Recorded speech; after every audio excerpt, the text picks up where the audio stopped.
Hello everyone, in this video I'll be showing you guys how to tie a brown bridal gele. So first thing you need is a big ashoke, the bridal one, the one with 4 or 5 layers.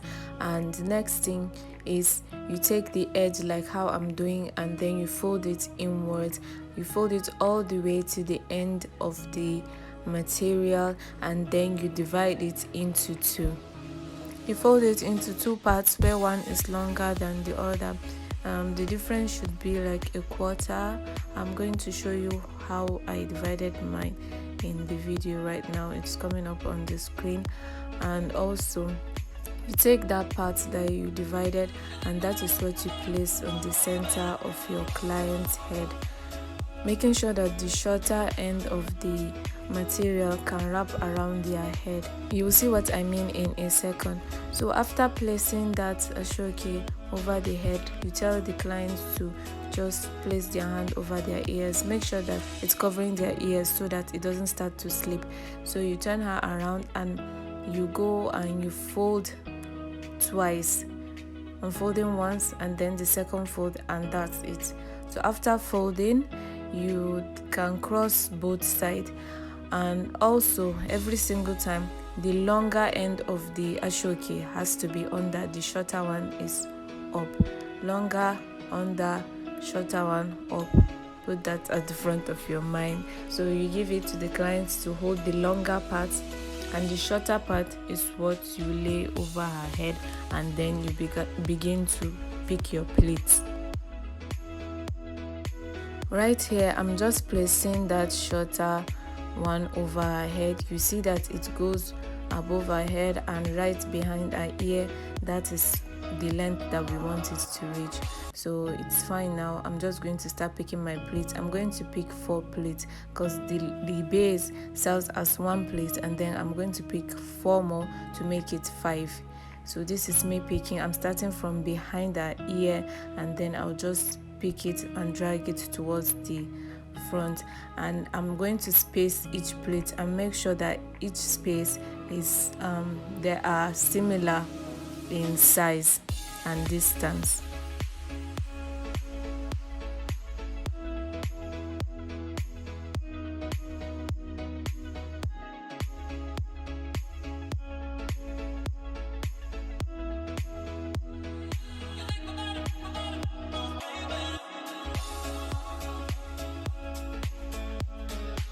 And I also make sure that as soon as I lay the plates that I flatten it out to just make everything neat and smooth. The first few plates you pick need to be very flat, so you just press it down, make everything neat and flat.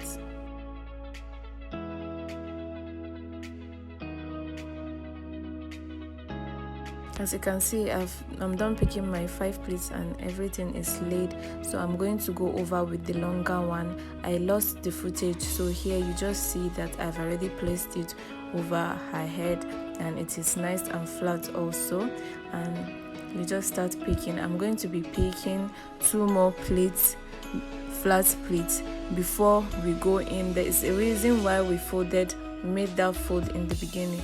So now I'm going to be showing you guys the importance of folding twice from the beginning.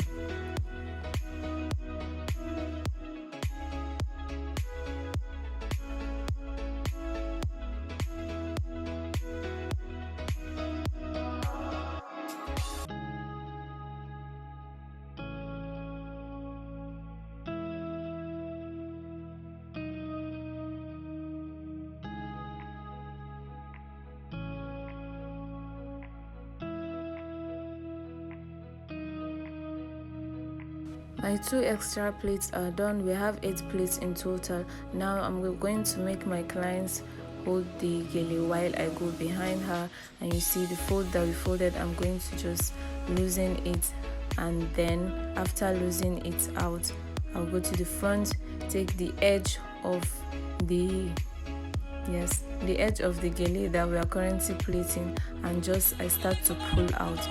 So this excess material I'm pulling out is what is going to make the gele to stand very high and properly. So after pulling it out, then I can continue with my pleats. And any pleats I'm doing now, from now till the end of the material of the ashoke, I'm not going to press it down any longer. I'm just going to leave it to have its round shape, just to make the ashoke higher and make it look more bridal.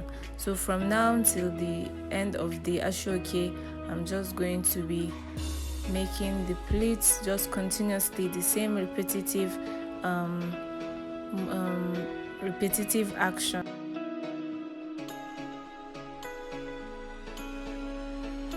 Mind you, this ashoke is not a new one. I've been using this ashoke for months now to practice and also to train students, so it is a bit soft. New ashoke, especially this two-toned type, is usually very tough. So this soft one, you will see that as we go along making the pleats, the sides start becoming very loose. So usually I'm supposed to go and tighten it at the ending, but this one, when it starts getting loose, that is when I'll go and tighten it at the back, because we pulled some material.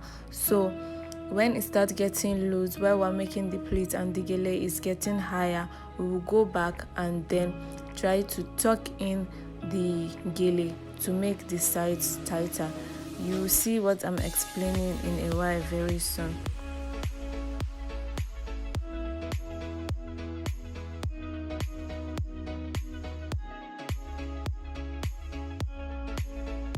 You can see that the gele is starting to get higher, and with each pleat that you make, you have to make sure that you steady everything. Use your hand to press the pleats together, make it perfect and round, and make sure that it's standing and it is not slanting. Every single pleat, you have to make sure that each it's standing straight. So here, what I explained earlier, I'm going to go in and just tuck it in, just drag it out. When you come back, you see that that part has become very firm. It is not loose anymore, so I can now continue with my pleats. If I didn't do this step, or I leave it till the ending, because this ashoke is soft, my pleats will be losing while I'm doing it. So that is why I had to do this.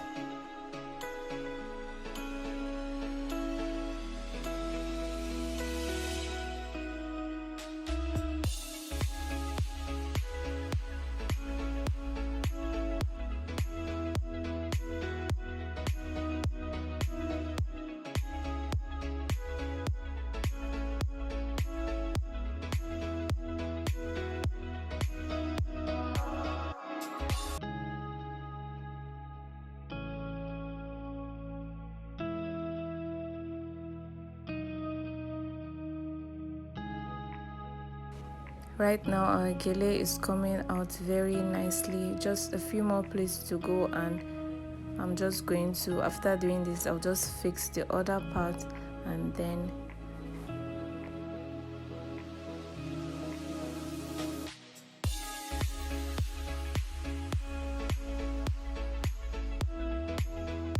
and see how easy this is to replicate.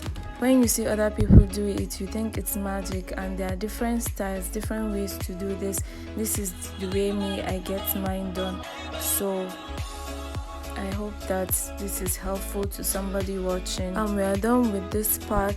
I'm just going to go to the other part and fix it and make it look exactly like our left side.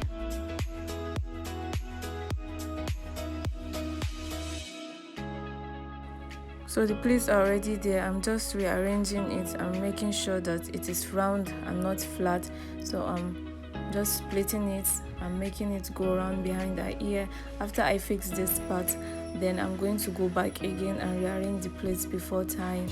And whenever you are making the pleats, if you see that it is becoming too spaced out or too loose, you can just, like exactly what I'm doing right now, press it down with one hand, and then your second hand, you use it to raise that space upward to give the gele a little more height. So that space is not useless. You can still use it to work on your gele.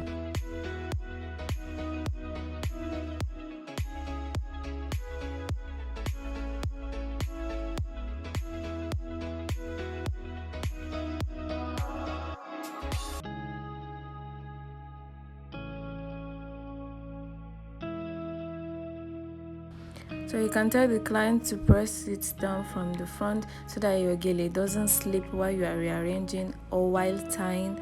So I'm rearranging it. I've done most of the work, so now I'm just going to divide this side into two. Yes, you see why I'm dividing it in a bit, but I'm not going to tie everything at once because it's going to make the gele to just shift backwards and it's not a nice look. So I'm dividing those pleats into two, the ones that are arranged, and then with my left hand I'm going to take this excess at the back, twist it very firmly, very tightly until I get something that I can tie the other side with.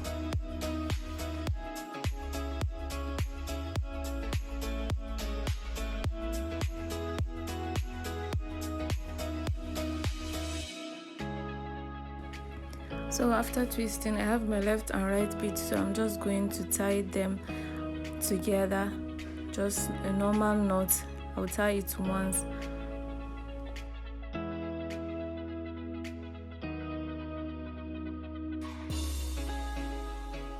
And make sure that you tie it behind her head, not by the side left or right, because that might show up at the front of your ashoke. So after tying it, the rest of the part that was not included in the knot, I'm just going to fix my pleats all over again.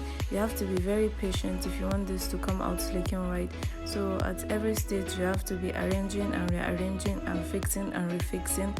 So after I've gotten this and made sure that the curve, the circling part is on the same distance as the one on the right, I'm going to take that excess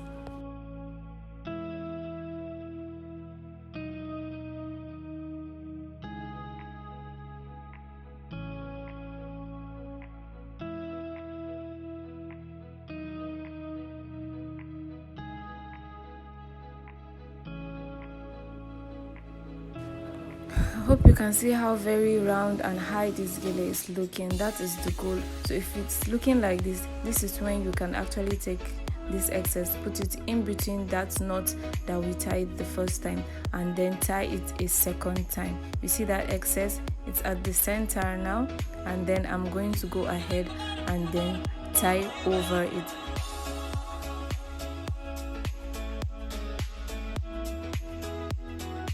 You don't need a lot of pins for this process. The only time you need pins is at this point. So I'm going to be using some office pin to just pin out the excess of the knots that is coming out.